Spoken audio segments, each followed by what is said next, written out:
கர்த்தருடைய பரிசுத்த நாமம் மகிமைப்படுவதாக. தேவன் தரும் புகழ்ச்சி.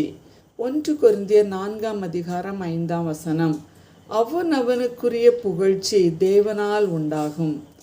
மனுஷர் காண வேண்டுமென்று அவர்களுக்கு முன்பாக உங்கள் தர்மத்தை செய்யாதபடிக்கு எச்சரிக்கையாயிருங்கள். செய்தால் பரலோகத்தில் இருக்கிற உங்கள் பிதாவினிடத்திலிருந்து உங்களுக்கு பலன் இல்லை. பிரியரே, மனிதர்கள், அதிகாரிகள், கணவன் அல்லது மனைவி, பிள்ளைகள் அல்லது பெற்றோர்கள் நம்மை புகழ வேண்டுமென்று நாம் வாழ வேண்டாம். காரணம், அவர்கள் மன மகிழ்ச்சியாய் இருந்தால் நம்மை புகழுவார்கள். அவர்கள் துக்கப்படும் போது நம்மை இகழ்ந்து தூற்றி திரிவார்கள். எனவே தான் கர்த்தர் கூறுகிறார், மனுஷனை நம்புவதை பார்க்கிலும் கர்த்தர் பேரில் பற்றுதலாயிருப்பதே நலம். நாசில் சுவாசம் உள்ள மனுஷனை நம்பாதே. மனிதர்கள் மகிழ்ச்சி இருந்தால், பணம் இருந்தால் நம்மை புகழ்ந்து நாம் வாழ்வை ஒன்றுமில்லாமல் ஆக்கிவிடுவார்கள். ஆனால் நம்மை உருவாக்கிய கிறிஸ்து கூறுகிறார், நீயோ தர்மம் செய்யும்போது உன் தர்மம் அந்தரங்கமாய் இருப்பதற்கு உன் வலது கை செய்கிறதே உன் இடது கை அறியாதிருக்க கடவது.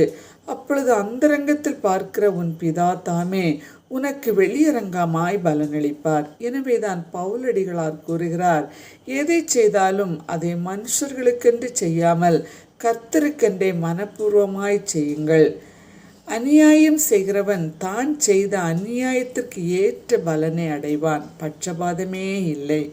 நாம் செய்யும் நன்மைக்கேற்ற புகழ்ச்சி தேவனால் உண்டாகும் விதத்தில் கர்த்தருக்கென்று அவரை பிரியப்படுத்த வாழ்வோம். நிச்சயம் நம்மை மேன்மைப்படுத்துவார். இத்தாலிய பட்டாளம் எனப்பட்ட பட்டாளத்திலே 100க்கு அதிபதியாகிய கொர்நேலி என்னும் பேருள்ள ஒரு மனுஷன் செசரியா பட்டணத்திலே இருந்தான். அவன் செய்த தான தர்மங்கள் கர்த்தருக்கு நினைப்பூட்டுதலாக இருந்தது. ஆண்டவர் அவனை கொர்நேலியே என்று அழைத்து தன்னை வெளிப்படுத்தும் தேவனை அறிந்து கொண்டான்.